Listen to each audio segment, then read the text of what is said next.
Susan McCulley is about to join me. I'm a little bit late getting this episode all set up, so I've just realised that Susan is literally on her way. So, not too long a preamble from me today. But essentially, we're going to be talking about something which has deep roots, facing into our fears. And there was a particular blog post that Susan wrote that inspired me to connect with her again and say, I think this might be the topic for our next conversation. Susan will share a lot more about the experience that she had, and it was all to do with her physicality, which, as a movement teacher, is immensely important for her, and also tied up with identity as well. I'm sure she will share and agree with. So this whole topic of facing into our fears is something that's been bubbling for me over the last weeks and months, and I'm fairly sure it's going to be something that has been coming up for an awful lot of people who are listening here as well. There's an awful lot of change going on around us, and it just feels really pertinent to turn toward that and just explore it and see what comes from this conversation. And I can see Susan is here, so I'm going to pause and then return with her.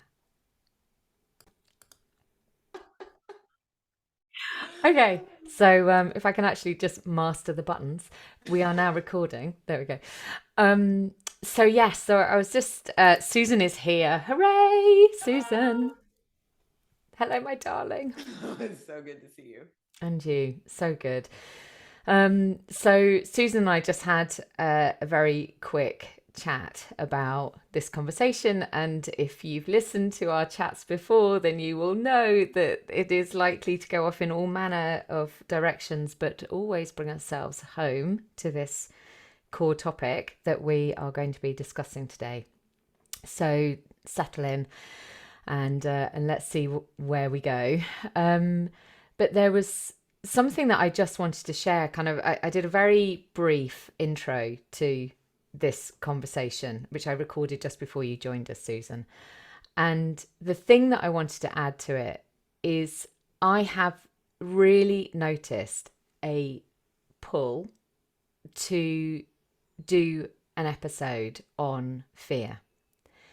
And I recognize that part of that pull has been because of noticing some of my own, maybe old, maybe new fears coming up.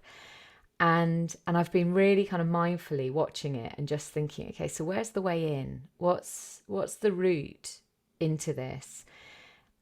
Also aware that perhaps some of my resistance has been the fear, has been creating the resistance. And then when I saw your blog post, your beautiful, vulnerable, intensely honest blog post, which I will share a link to if that's okay with you Of in course. our show notes, I just thought, oh, that's it. That's the way in. So, Yeah. fear. It's a big one, isn't it? Yeah, I mean, I think it's the root of so much that happens for us personally, um, and globally. I mean, in every realm. And um, I am just back from a week at the ocean, and it didn't go the way I thought it was going to go.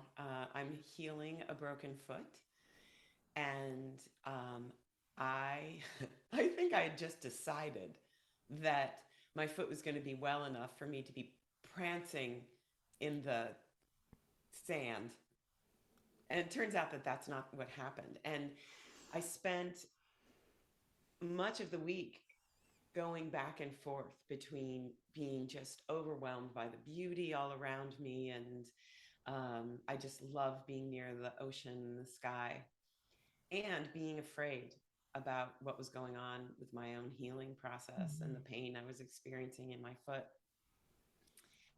And one day, after we'd been there for a couple of days and I had been avoiding getting into the ocean, I said to myself, I can do this. I can find a way. And so, like, I got myself near the edge of the ocean and I kind of like a crab walked into the waves, which was I kind of wish somebody had taken a video, because I think I know my bathing suit was full of sand. It was quite the inelegant affair, but I got in, and there was this sense of freedom in the water. However, I could not turn my back on the waves. I only was standing on one foot in the water, and I had to continually face the waves. That and if I chose to ignore them and turn away from them, they knocked me out. And if I could turn and face them, and sometimes even dive into them, I was okay. And I thought of you, Henny, and I thought of this conversation, and I thought about the truth of this, that, I mean, just it's inherently, fear is something that I think we tend to resist and turn away from, as you were saying. And if we can face it and turn toward it, and even if it's messy and kind of awkward and we're a little ass over tea kettle, that is the way to be with fear. And so I am very interested to dive into this with you, literally and Literally. figuratively dive into the fear. And what you don't know is that I called this episode Facing the Fear. Hmm. So the beauty of your story and the resonance, this whole idea of like how we turn towards. And I know that's a theme that you and I talk about a lot with our communities. And we've talked about, with each other about this idea of like turning toward, always, turning toward the part that hurts, turning toward the part that's afraid. But what I'm really loving here is the courageousness of turning toward the fear itself. And, in many ways, those waves could have been a source of fear for you. And you are nodding Yes. very firmly. So, the courage of trusting. And it's also, there's something else here about the, what's the word? The juxtaposition of two ideas that are seemingly opposed, the paradox of turning toward the very thing that you can see coming toward you that might knock you off your feet. Whereas if you've got your back to it, you don't know it's coming. And so therefore you don't have the fear because you don't know it's there. So there's something, there's something really nice in there. Yeah. Yeah. And I think, I mean, if we're going to play with this wave thing a little more, there was also the physical experience. Instead of seeing the wave coming and bracing myself and and like digging in and letting it move over me, I mean, instead, go with it, go into it. I was untouched, really, if I was willing to dive into it. And yeah, and so this feeling of and we have talked about this in other contexts of softening into, relaxing into, flowing into whatever is facing us, rather than getting this rigid, resisting posture that is actually more vulnerable than the softer posture. Yeah, right? And there's something here as well about the learning that often comes when we are in some way not able to respond to the world in the way that we usually would. So when we are in pain, emotional or physical pain, and that, I'm going to use limits, enormous inverted commas around that word, but that influences the way that we are able to show up in some way, because we are not, um you know some of us, part of us has been stripped away, part of the way that we perhaps might normally respond to the world has been stripped away. So where this thought is going is that you were there, with a very hurt part of you that you needed to look after, um, which also meant that you weren't able just to kind of stand your ground and you know be a rigid, immovable force in the face of the waves, because the waves were not gonna let you do that, because you only had one leg literally to stand on. So there's something as well about how when we find ourselves in these places which are very vulnerable, either emotionally or physically vulnerable, that we also can learn stuff like this, this beautiful lesson. I'm going around this very, very carefully, because I don't really like, those memes that you get of, what hurts you makes you stronger and Yeah, stuff like that. I think yeah. that's entirely unhelpful. But I think from my own experience and listening to you, there is the wisdom that comes from these times when we are in some other way more fragile. Yeah, yeah. I appreciate what you're saying, and I think that was part of what I wanted to say early on in our conversation is, um, there are lots of things that we that are scary, and I think, I don't want to minimize fear. I feel like it's important for us to recognize that, yeah, there are scary things that are real and true and not just figments of our imagination. Although I do want to talk about that too, that about the spiral of fear.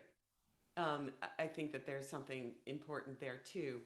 But I want to start by saying, yeah, I want to honor fear is an important emotion. Fear is a protector. Fear is, a signaler of alertness. And, I think that, um, I am not advocating, sort of, blind diving into things that are unsafe. Let me say that, okay? Mm, And so, yeah, like I chose to get into the ocean with an injured foot. However, it's been healing for, like I measured the risk, yeah. and it's something I sometimes call a safe risk, right? It's, making choices that are, grounded in our own sense of ourselves and our own sense of our capacity. So there's something here about, this, oh God, I can't remember who it is who came up with it, but the hand brain model. Oh yeah, Dan Siegel. Dan Siegel. And, this, when we are in a place of fear, for those listening, you won't know that I've got my thumb tucked in against the palm of my hand and my fingers curled over my thumb. And Dan Siegel's model is that, this is the brain. And that when you lift up your fingers, it's like you're switching off the prefrontal cortex part of your brain, your thinking, rationalizing, creative part of the brain. And that's what happens, isn't it? When we're in fear, we literally lose this part of Yeah, our cognitive function, this part yeah. of He our calls it, brain. you flip your lid. You flip your Yeah, lid. yeah. And we are in that lizard brain, deep in the limbic system. And what you're talking about here is, in the face of something that is scary, how am I going, what is happening with my foot? How does this influence the rest of my life? Who am I if my foot doesn't heal? All of those fears, to still within that, to be able to practice the art of maintaining calm and coming home to yourself sufficiently that you can switch this cognitive, creative part of the brain back on, and be able to take a calculated risk, based on what you know about your body, based on what you know about the sea, the ocean, based on who was with you. It's when fear overwhelms us and we flip our lid that we lose that ability. That's when fear is either doing exactly what it should be doing, which is telling us to get the heck Yeah. out of Dodge, Yeah. or it's completely debilitating us. And so I think that's the thing. I know that yeah, I mean, it would be lovely, I think, while we're talking today, to come up and share with some of the practices that we Yeah. use or that we Yeah. know others have Yeah. taught us. Yeah. Um, Yeah, and I also want to kind of I don't know if this is actually a thing, but this is something that I have recognized with myself, that there's another sort of in between place. There's the time when my brain is fully engaged and my prefrontal cortex is keeping me calm and I'm diving into the waves. Um, there are times when I flip my lid and I've come overwhelmed and I fight, flight, freeze, fawn, all of the things, any of the things. I have noticed that there's also this sort of in between place where I have started to flip my lid and I am able to see that I'm doing it, that I see what's happening, and I do not have access to my resources. And so all I can do is just sort of hang out with myself in the fear. oh, I love that. Oh, I Okay. love that So so it much. feels like they're different. They're three different Yes. kind of fear states that I can be afraid. And what I called it is like courageous, when I am afraid and I'm using my tools and I'm breathing and I am feeling my body and I am and there are times where I am just like flat out and I can't even function. And then there's this in between space. Mm. And I want to just note this in that if you find yourself in a place where you don't seem to be able to remember your resources or whatever, even just observing yourself in a fear state is a tool. Yeah, Even if you're absolutely. not really, if even if the gears aren't completely engaged, I just have noticed that that is this place that I'm just enough outside of what's happening to see that it's happening and like, oh, that's a mess that she's in right now. And let's just be with that until we can get the gears I going. had a very direct experience of that, which I've actually shared on the episode I did with Sula Dimitriou, which was so how before I dive into that, what you've just said reminds me of the Tara Brach phrase, this too. Being able just to go, okay, this too, this difficult thing, this too belongs, this too is here. And so it is a tool because it's observing it, but it's the tool that comes from being in that place of noticing. And that's the practice, isn't it? That's where I think, we every yoga, mindfulness, movement, mindset teacher, coach, whatever, will talk about the importance of the practice, because that's the thing that means that when we are in dire need, we have the skills, we have the muscle memory to remember how to care for ourselves or what thing to put in place. And even in that middle place that you talk about, that is a representation of the practice really coming to the fore, I think, Mm. because it's it's just retaining enough of our self, capital S, to be able to stand beside the parts that are flipping out Yeah. and hold them Yes. safely. Yeah, I And appreciate that. Yeah. the story that I shared with Sula, so apologies to anyone who listened to that episode, was I had my first and so far only panic attack. This was about a year ago, or earlier this year even. Climbing up a very steep, extraordinarily muddy, long bank hill that had no reference points on it. It was just mud, basically. And I, yeah, I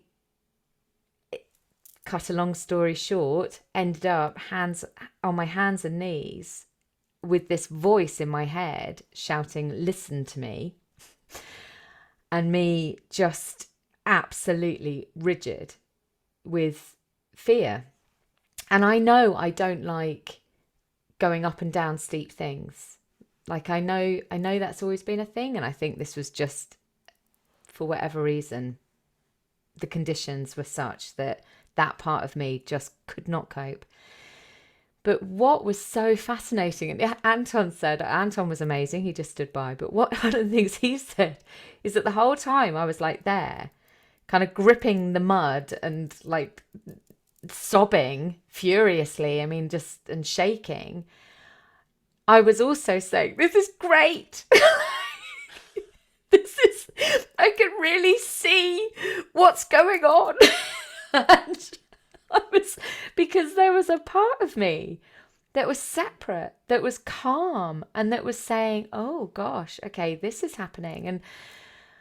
And in the sort of, the kind of what to do next bit, I was able to hold enough of myself in place to say, if I can get to that tree, I'll be okay. And I was able to get to the tree. And then when I got to the tree, I was like sort of crying and just saying to Anton, like, "Oh my God, this is going to be so brilliant when I'm dealing with clients, because like I really understand like this feeling." But I feel it was the practices that I've put in place that have helped me through Yeah, that. I think that's right.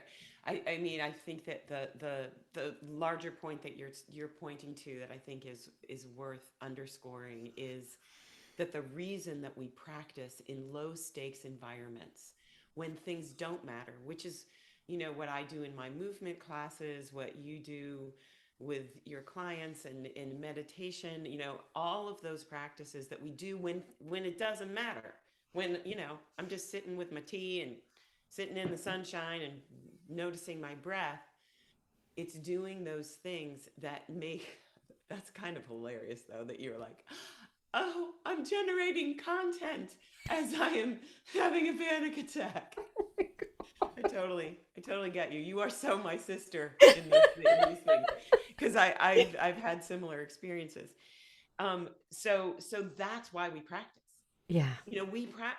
I teach movement classes, and I don't teach people movement to become better movers. I really don't. I teach people movement so that they can be in their bodies when they need to be in their bodies. And we do it in a way that's fun, and it doesn't matter but when it comes down to it, it's the practice that gives us something to hold on to in the midst of a tumult, right? Mm. And and when all other resources start to feel like they're falling away. Mm. So that's a genius story. It was, I tell you, it was fascinating. I mean, it genuinely was absolutely and fascinating, and and I think and I that was terrified. yeah, right. And I think that the other thing that this points to is that our own deep fear, our own hurt and trauma, pain, are the source of our compassion and connection to others. And it's another reason to turn toward it, is to allow myself to be really with this. And that will allow me to be with the people around me who are in similar states, perhaps when I am not. But I know that for myself, um, I see somebody in a boot or a cast now, and I am just like, oh, my friend, I understand the suffering here in a way that I couldn't have before. And that's one of the, I think it's one of the gifts of fear and struggle, and I don't want, and I'm not sugarcoating this. I really want to be clear. I am not trying to do any kind of override, but Toxic rather, positivity. right, yeah, yeah. Instead, I'm inviting that, um, it is these things that stretch our hearts open in a way that nothing else can. So, So I'm, um, from this experience of the physical fear, um, into the experience of some of the fears that I am noticing swirling around me here in the UK. And I know from other conversations that you and I have had that, there are fears swirling around in the States too, of course.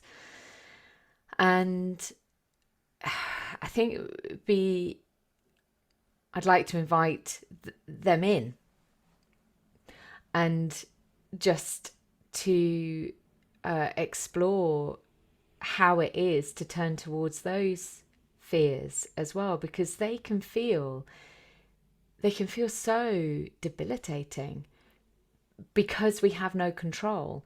And so one of the things about, when I was on that hillside, I recognized I have a point of control here, and the point of control is I can get to that tree. That was my point of control, and that helped me start to restore. mhm, Your point of control was I can get myself into the ocean, and from there I can experience this body in a different way.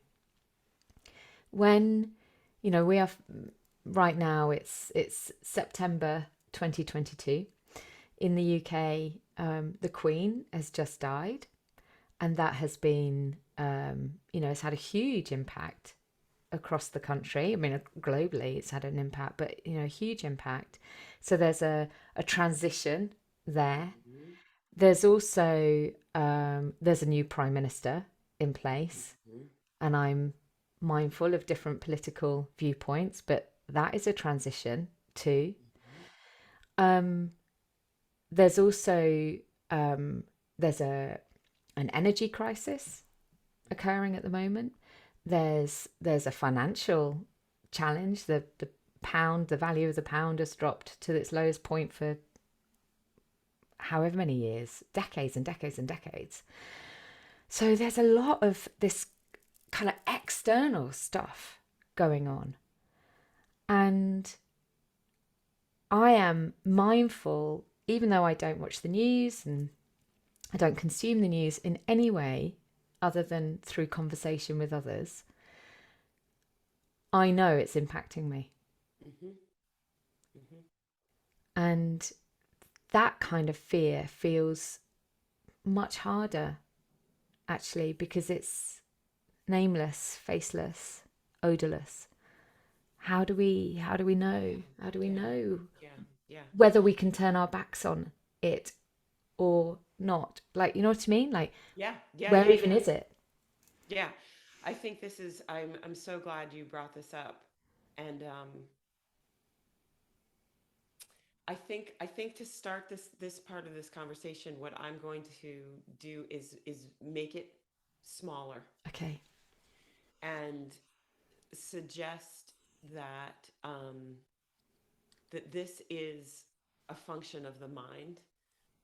And so I'll tell, I mean, my story, in a personal level is, um, I really listen to my sensations, and I feel a twinge in my foot, a little odd sensation. And my mind takes that like a puppy with a stick and runs runs to the worst possible imaginable situation. So see if this resonates. I mean, in my situation, I'm like, my foot will never heal. I will never walk normally again. I mean, like all of these things. I will never dance again. I will never blah blah blah. And a friend of mine calls this fortune telling. It's like this weaving of this intricate story of how this is going to go and what this means. When it's based on nothing, like you say, it's just this ephemeral. I sometimes call it, it's like nailing jello to a wall, like that. It's just, you can't pin it down, except to say to yourself, oh, look at that story that I'm telling there. And that to me can be helpful. And I know for me in the States, I mean, I would say since 2016 that I have grappled with the spiral of the fear that goes on, the fortune telling fear, the imagination of, jackbooted thugs kicking in the door, and, you know, rights being eviscerated. And I just go into this spiral. And it's really, I think that it is an overactive function of trying to protect me, my brain saying, let's be prepared for the worst. But that really doesn't help me. It just swamps my little boat, and there I am, just sitting in the, up to the gunnels in the water. And so I think that similarly to what we were saying before, is like, can enough of me be separate from the twinge in my foot and all of the unrest, the transitions, the things that are foreboding all around us all the time, really? Can we say, where is my tree? Like, where is my point of control? What is my, sometimes people call it the sphere of influence. What is my sphere? What part of this is mine? Yeah. And and and those parts, like you on the side of the muddy hill, like dive into that point, like focus on that and go there. um for me, uh determining what do I have the resources, what is mine to do, Mm. and what can I recognize of this is not mine, and outside of my sphere. And Yeah. there's something, I think I love all of that, of course. Love everything that you just said. And and the the kind of wrapper is acknowledge the fear. Hmm. So there's something, I'm really minded that on Saturday we had dinner with a group of friends, people that we in the village where I used to live, and old friends, lovely, easy company. And somebody shared that they are really worried about what's happening to the country. And it was so interesting, like I'm honouring that. I'm honouring what she said. I'm honouring what provoked that phrase, that comment. And I'm also really mindful of what does that do to her system Mm-hmm. to be feeling that. And I am far enough through my training and my experience of working with others to know it wasn't my job to wade on in and go, what I think you really ought to be doing is doing some breath work. And, it wasn't mine. It was hers. It belonged to her. But recognizing that it is important that we have a space that is safe enough to say, I am afraid of this, to be able to hold that. And then, as you say, to come into the place where you can go, okay, and now where is my point of control? Right. What actually belongs to me? And how does that actually show up in my life? And one of the things that I was sort of saying on Saturday is, my sense is that throughout the generations, there will have been innumerable times where communities have said, this is the end of everything as we know it. Mm-hmm. And of course, there have been catastrophic events that have happened in the world. We all are deeply aware of those. And there have also not been. Those events haven't actually happened. But we've been afraid that they might, but they haven't. And that this is sort of tapping into that kind of negativity bias that we have, the sort of the thing that helps keep us fearful, helps keep us alive, is that negativity bias where we look at past events and we go, yes, we could have jackbooted thugs coming to the door because that has happened. It has also not happened many, many, many times. Right. So there's something about retaining this kind of balance without minimizing, goes back to what you were saying at the beginning, without minimizing or trivializing the fear that we're feeling. That's really useful for me, actually, that little thought circuit. I really hope that made sense. Well, I think let me see if let me reflect back and see if this is what I'm hearing. That I think in the case of your friend, of my feelings about my foot and my country, the fear is real, even if the story isn't real. Yes, beautiful. That's it. Yeah. And so this is why I appreciate my friend's term of the fortune telling. It's like the sensation, the fear is true and real. And I don't, I, you know, there's, I know I have been in situations where I have attempted to express the fear of something like that. Like I think that the country may be changed forever.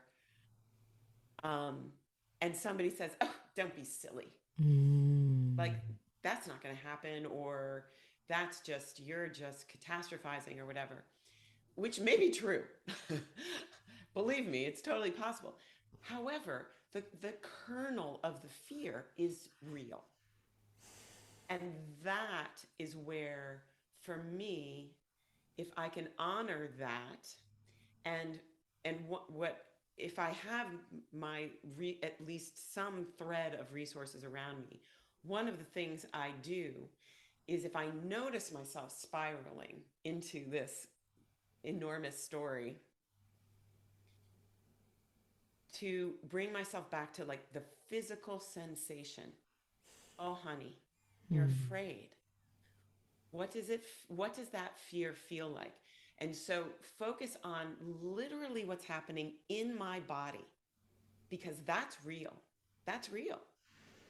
And it is it's holding the paradox um, of the the story and the emotion, and allowing myself to be with just the emotion and not getting on the the train that's gonna take me off into, Gorgeous. right. And so I think that My observation is, and my experience is, that when I stay with the physical sensation of an emotion or an injury or um, the muddy hillside, if I stay with the physical sensation, that allows me to see it for what it is, that it is true and real and absolutely um, undeniable. And it's also changing Mm. all the time. And that fear, when we see it from the story perspective, can feel solid and unmovable and um, yeah, and that leads to more fear because then it's like, oh, there's no hope here. So I have a phrase which resonates with this, I think, which is fear is like Velcro. And the thing with fear is that when we just allow it to be this unruly mob inside us, it is like Velcro. It will attach to lots of other things and create fears there where there may not have been any like source of anxiety or angst or fear. And the challenge with Velcro, or those those kind of burrs that you Yes. get at this time of year, the challenge with them is that when you kind of pull them away, particularly those burrs, they often leave part of themselves behind that you might not notice until later when you go, oh God, my foot's really, really scratchy. Oh, there's a bit of that burr in there. In the same way that we leave like some of the trace of that fear behind to agitate us another time. Or we can actually, if you can sort of pull threads away from the thing that it's attached to, it actually kind of damages the thing it's attached to. So, fear, um, when it's just sort of allowed free reign, can get big as well because it brings more things in. Whereas if we turn toward it, if we face toward it, the minute we start to feel that internal sensation,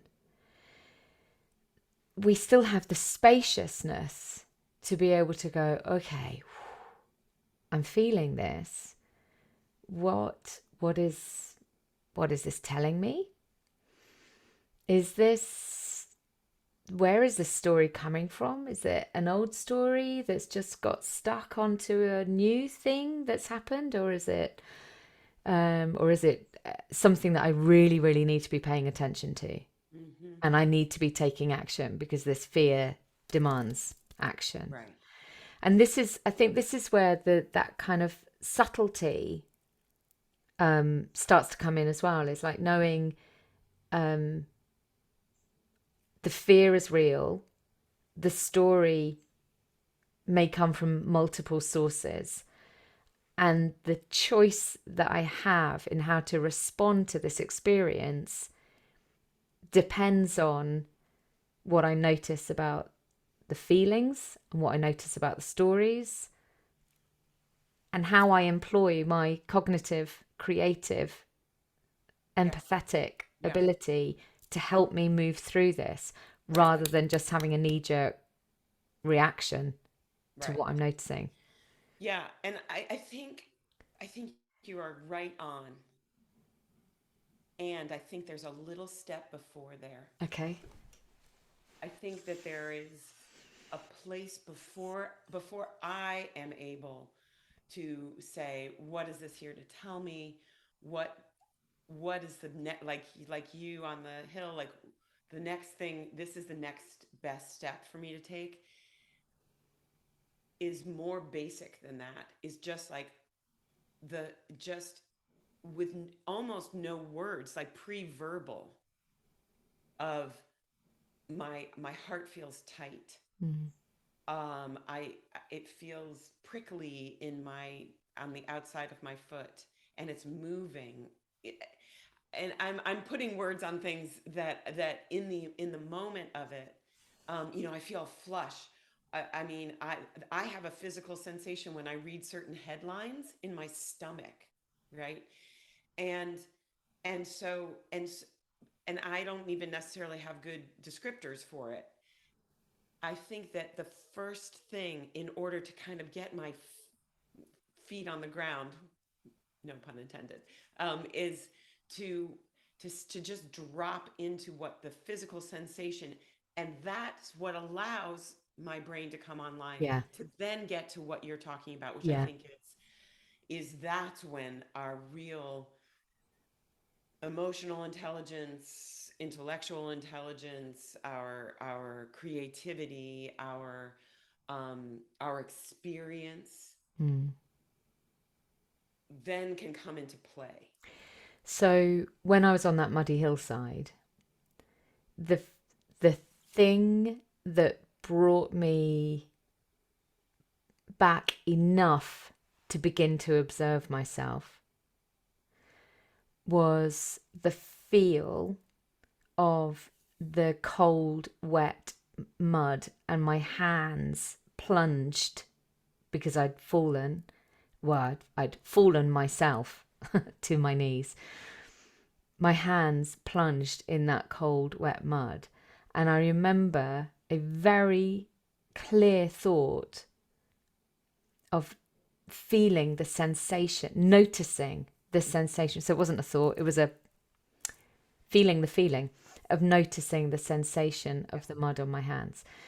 And yes, absolutely, 100%. It's the noticing of what is going on in our body the moment that we can.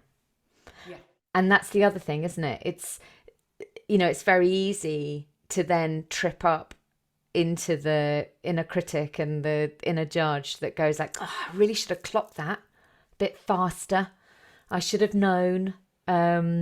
I really ought to pay more attention, all of that stuff. But actually, just in the moment that we notice, going, oh, this too. Okay, this, I'm feeling this. Yeah. And that, I think that's sort of what I'm talking about really with the spaciousness and actually that's also the first point at which we exert choice because I I had a choice on that hillside. Part of me would have really loved just to have absolutely let rip. I mean, like there was a part of me, I mean, I did, but there was a part of me that could have taken it a lot further. And and that would have been okay if that had been the choice that I had chosen. But there was that moment of choice of I can feel the mud on my hands Hmm. and coming back into the body. Um, so I think, yeah, no judgment, no judgment, no judgment, endless compassion, turning toward whatever it is that we are experiencing in that moment and noticing. Yeah. If we just do that, that's a amazing Yeah. gift. I mean, meditation talk teachers talk about this all the time, that if you miss 1,000 breaths and you notice one, that's the practice. Yeah. It is that moment of um, of noticing, Yeah. and and yeah, and if you go for decades not noticing, and that's okay. I mean, that's part of it, and it is just that choice to pay attention. And for me personally, I tend to go to my senses. Mm. It's like, what am I feeling on my skin? What am I smelling? What am I hearing? What am I seeing? What am I feeling? And sometimes it takes me a hell of a long time to get there. Yeah. And I think that it is true for whatever fears that we're facing, Mm. whether we're afraid about a relationship or a political situation or a physical pain, whatever it is, that these the experience of fear on some level is the same. And handy that because we can use the same tools to help ourselves and support Yeah. ourselves. And I think the other thing that, and I'm curious about your interaction with your friend, because one of the things that I have been noticing in particular, um, in the past couple of months in my own experiences, is that I really rely on trusted people to remind me of the things that I know but have forgotten. Mm. So I have friends who sometimes reach out and just say, breathe, honey, breathe, breathe, breathe, breathe. Right. And, remind me how much of this is the story and how much of this is what's actually happening. I think it, I think that there is a place for that, for us to step in for each other and um, give us perhaps more information. Sometimes information is incredibly helpful to give us a rope to pull ourselves out of a fear. Mm. I had And I think there are multiple routes. another X-ray on my foot yesterday, and it gave me more information, Mm. and it was so helpful. I think that is true, absolutely, and I too see it, experience it with friends, and in a way that's sort of part of what this is. You know, Absolutely. I mean, this is I've often said doing the podcast is a bit like me getting kind of therapy, because it's, I'm even if I'm sort of talking with myself, it's a therapeutic process of like my own learning, as well as um sharing reflections with others. And as I'm listening to you, I can feel my cogs whirring. um and there is also something really important about where our license is to offer that kind of guidance or support, and being mindful that sometimes somebody just needs to say, this is what is going on, this is what is happening in my head.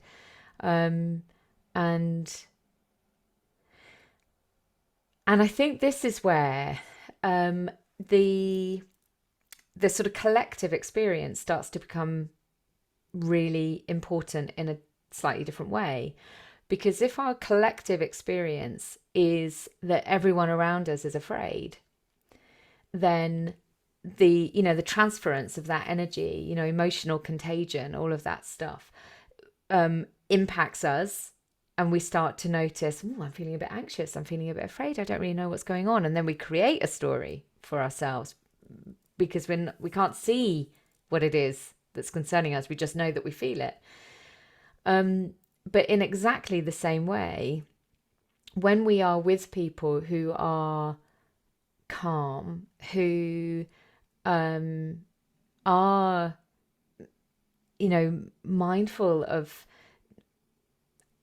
their emotional experience in the way that you and I have been talking about today, doing the practice, the more of us that there are who are caring in that way for our own fears, because that's what we're talking about here, the greater the impact that has in terms of emotional contagion on others. By being a calm center, we, even without saying anything, we support those around us. And oh my God, I mean, you see it. I see it a lot with clients, where when they are able to attend to their needs, their inner needs, in a way that is calm and clear and compassionate, the impact that has on their household is immense.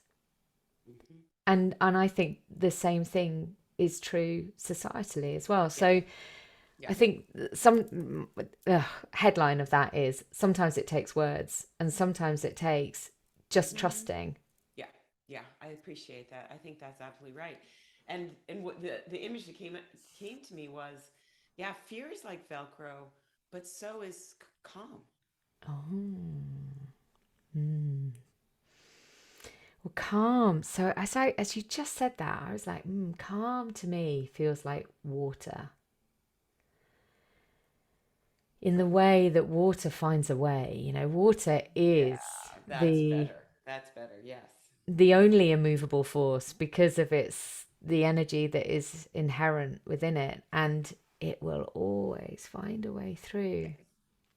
Yes. And it can wet everything that it's on. Yeah, I like that even. I like that better. Yeah. But I think you're right, is that sometimes the best thing that we can do is show up in a settled, peaceful, grounded place Mm. in the midst of things that are not that way. and And yeah, and not in a oh, I really need to be grounded and settled, so that's what I'm going to project, not in a rose tinted spectacles or gritted teeth, everything's okay, it well, really is. that's not that's really settled. that's not really settled, but that kind of thing that we can, again, I think that sort of toxic positivity Yeah, can start to feed into that a little bit. sure.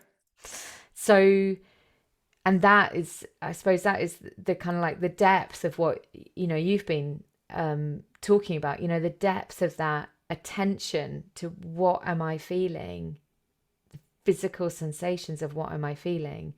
When we begin there, we begin right deep inside the um, influence that has, like through our own system and then out into the world, I think is Yeah, yeah, more profound. yeah. So I hear us talking about both the say an acute fear situation for ourselves or for others. So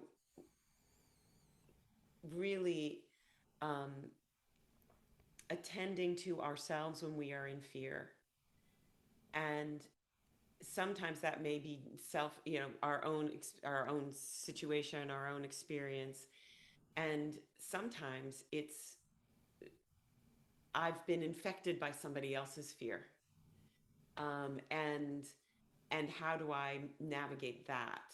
And um, and I think that they're similar, but they can be different for Mm. me. And I think that what we're what I'm hearing is talking about when things are acute and they're intense. I have a certain tool set, um, and sometimes it's the sort of halfway, like, okay, this is happening, and I recognize it's happening. I recognize that it's illogical. I recognize all of that, and yet it is happening. And sometimes it can be that I have the ability to engage higher levels of tools. Um, and then there are the situations where we are stepping into an environment of fear, Mm.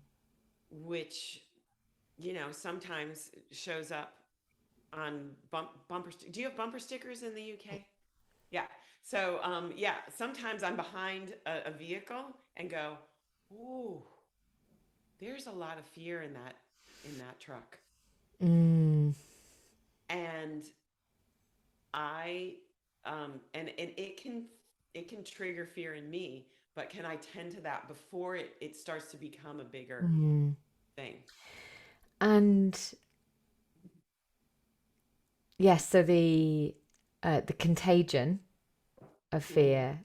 There's also the inherited stories of fear as well. I have a feeling we might be needing to do another kind of episode on this, actually, Susan, at some point, because I think that's also a big part of it. Like, who does this belong to? That Yeah. for me can be a really powerful Yes. question. Who does this Yeah. belong to? And it's something that I use. Um, Poor old Anton, he gets mentioned quite a lot on the podcast, but it is time, there are times when I will notice I'm really sensing something, and then and I'm responding, reacting, Hmm. Hmm. and then it's like, hang on a minute, is this mine? Yeah. Is it actually mine? Oh, I don't Right. think it is. Oh, it's yours. I'm just picking up on what you're feeling. Okay, I'll just leave that with you. And then I can come back into compassion, and then I can, I might still find it annoying because I'm human, but I Sure. can recognize that I'm finding it annoying rather than being annoyed by Right. it. Yeah. But there's also the part of that, the wider fear, stepping into an environment of fear, is financial impact of stuff going on around us globally. There is a direct impact on people's livelihoods, on the way that people live their life, how they pay the bills, how and and so I think there's also something about not some of those fears are, like you said right at the very beginning, I suppose, is just sort of bringing us back to that start point, is that some of those fears are, they are real. They are absolutely real. So when you can see that there is a direct impact, that you're needing to shop at a different shop or shop less or buy different food or whatever the thing is, or really think about how you use energy in your home, all of that is totally real. And so then it's about how to recognize where your point of control is around the reality of the experience that you're noticing, and be able to say, this is hard, but not the flip lid, catastrophic, the world is ending. This is hard. Yeah. This is hard. Just, this is hard. Yeah. And there is stuff right now which is really hard. Yeah. Yeah. Yeah. And yeah, maybe that's, I mean, gosh, that seems like a funny place to end, but actually it feels like also the most compassionate kind of Yeah. place, which is Yeah. just hand on heart. This is Yeah. hard. Yeah. Yeah. I think that's right. And I think the acknowledgement that it's hard and it's human, and and if I'm not feeling fear right now, I have felt it. I mean, I think that that's right. And I think that whether it's mine or whether it's somebody else's, whether it is within my control or without my control, outside of my control, um, it really does come back to the acknowledgement of the realness of it, and then what do we do from there, right? It's like this whole feeling of like, oh, don't be silly, that's a figment, is so unhelpful. And hand on heart, this is hard, Mm. is the essence of all of our experiences with fear, whether they are um, based in reality or not. And I think that it is that um, acknowledgement and recognition that gives us the space to then be able to make it to the tree and to Mm. dive into the wave, and and just take the next step. Um, and I think that, just as a sort of maybe a parting um, mention is to say that we've all been trained in fear in different ways. Yes. And Beautiful. um, and so that some people's fear, they skip right over fear and go to anger. Mm. Or some people go into total collapse, or we all have a variety of experiences with fear. And sometimes when we are resourced, investigating that when fear is not like in conflagration in our underpants, right? When like let me investigate what is my relationship to fear when I'm not in the middle of it. And for me, for example, catastrophic predictions is how I was trained in fear. And so just recognizing that in a non-fear situation gives me, oh, look at that. Mm. That's what's happening here. Oh, honey, this is hard. And and this can also help me navigate other people's fear. Yes. Yes. Yes, exactly. Because then it's about the recognition that we all have different fear responses. So understanding our own, step one, then recognizing other people don't necessarily have the same response as us. There's a piece of research that I came across a few years ago, which was around the fight, flight, freeze response, and basically saying that we will all use all of them at different times. But this particular piece of research was indicating that we all have a kind of base point. So when the stuff really hits the fan, that is our fear response. And so mine is flight. Like I just want to get out of Dodge. And it feels like the most sensible, logical, only thing to do. So I'm even, I think that I'm thinking with this bit of my brain, it's that. And and I think sort of growing an awareness of what that response is really helpful because um in an environment where it's like the people who are the preppers, the environmental sort of catastrophe preppers, their response is hunker down in a bunker. So understanding like what might be driving the behavior that gets you to that point where Right. that feels like the best step for you, and not criticizing people who hunker down in a bunker. That may well Right. be the right choice, but yeah, just understanding what is it. And I love what you said about that we have been trained in different ways, in the language of fear. Our response to it will be very different. So So, kind of I mean, honoring that. I'm curious. I think you're right that this topic is enormous.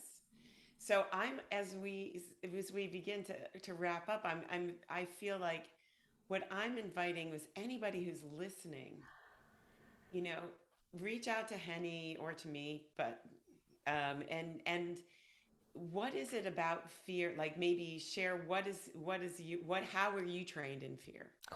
How like what's your fear lineage, right? Yeah. And what do you notice about your own experiences? And I think that there could be a follow on. How do you deal with other people's fear? Yeah. Um, Gorgeous. yeah, I mean, I really invite you, dear listeners, to circle back to us and tell us what what you notice about yourself, and what how you support yourself, how you maybe don't support yourself. I would just love to hear this. It feels like a really rich and important conversation, in the sense that the more we understand not both our own and each other's, that we can be more like, oh honey, Mm. look at all of those angry bumper stickers, you are so afraid, Mm. right? um And yeah. I mean, on a very sort of, again, back to me on that muddy hillside, Anton is deeply compassionate about that fear of mine and gives me all the space I need. So when we're about to go up something that's really steep or come down something that's really steep, he will always say, okay. And then I will say, yep. And now I know I have my stick and I have like various tools. But the other thing that I will say to him is, and if I do collapse on my hands and knees, I know that I can get up again. Mm. And he lets me. Mm-hmm. So there's also Mm-hmm. something here about the compassion that comes with allowing someone else to take themselves through whatever the process is that they need to go through, and not the thing that you referenced before of generally like it comes out of trying to make everything okay for the other person and going, oh, don't be ridiculous, there's nothing to worry about here, you'll be fine. Yeah. That doesn't help. Yeah. It doesn't. So this is all about honoring Mm-hmm. ourselves, our experience, and honoring the fear. Mm-hmm. It's just a part of us. It Yeah. still deserves Right. Right. love. Right. Right. This too. This too. This too. Oh, awesome, Susan. I am going to, while we've been talking, I am going, the thought has come up that I'm going to get a transcript of Okay. this episode. I don't normally do it, and I've been kind of thinking maybe that would be a useful thing. So I'm going to do that from this episode, and I will share it when I put the episode live, because I think there's so much in here, um, which hopefully is of some value to people listening, and maybe it's useful to do that. So also, yeah, let me know about that, whether the transcript is a good thing. Yeah, I definitely use them sometimes for podcasts that are really rich to me. And so Mm. yeah, I think it's worth I think it's worth exploring and seeing. I mean, some people just I was talking to my teacher stepdaughter yesterday, and we were talking about different learning styles, and like, some people just don't do well listening, and other Yeah, people do well reading. And so, yeah, I think that's genius. yeah, And okay. I definitely, I'm really interested. I'm really interested about this idea of asking people about their own experience with their fear and other people's fear, and how do they navigate it? Do they navigate it? Are they just like velcroed up, right? I mean, you said at one point, that the little threads, it. I think that is a trauma response. Yeah. And I'm no expert. I am not qualified to talk about trauma, but what I am noticing in my own experience is when random things happen, which they do all the time, I find myself walking through the world going, well, if that could happen, what else could happen? And so I start this hyper vigilance kind of thing. So I would love to see, if people respond, um, I would love to have, sort of maybe sort of a roundtable of Mm. drawing in other people's comments, and like and have another conversation about it, because I think it's huge.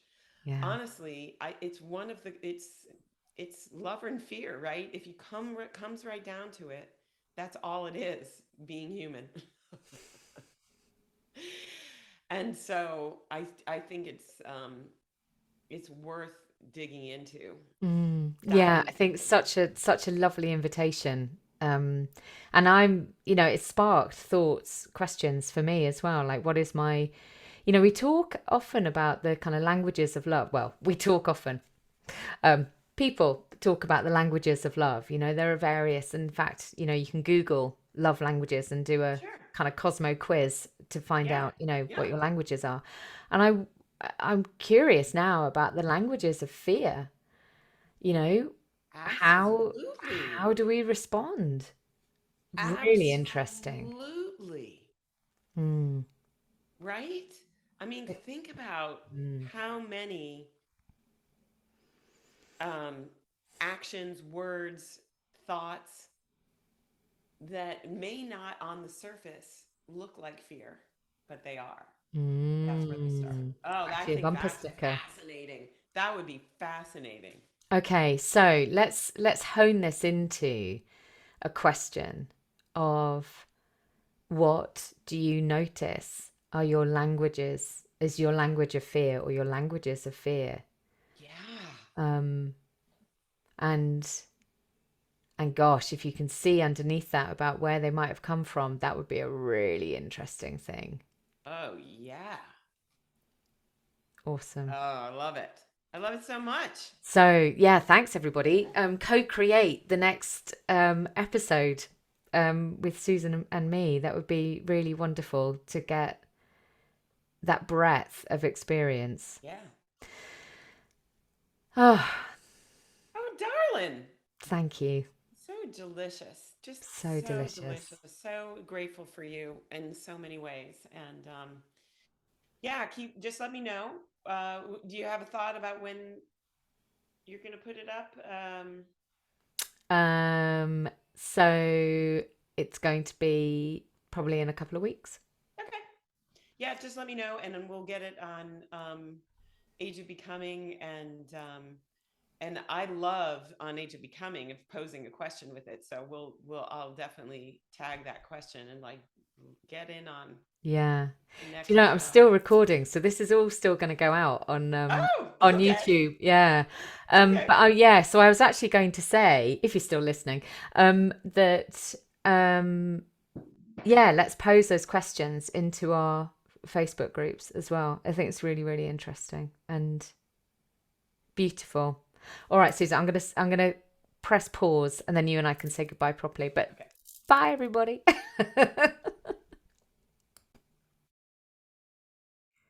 So thank you, everybody, and for listening, for being here.